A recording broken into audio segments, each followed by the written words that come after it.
Chair, to Secretary Mulya, wala nga talaga sa batas yung bang magsoli muna ng pera para ikaw ay mapasok sa WPP.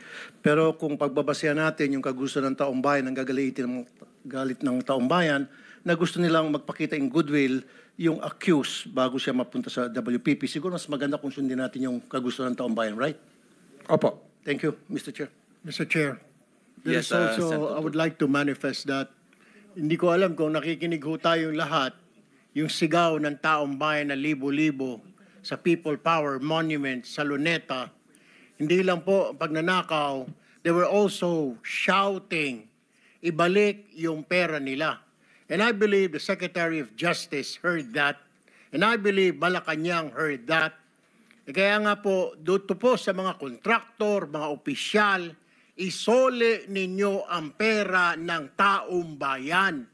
Hindi po batas ang pinag-uusapan.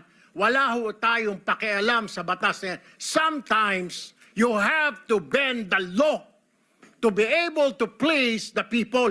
Mas mataas po ang taong bayan sa batas. Am I right, Secretary Remulla?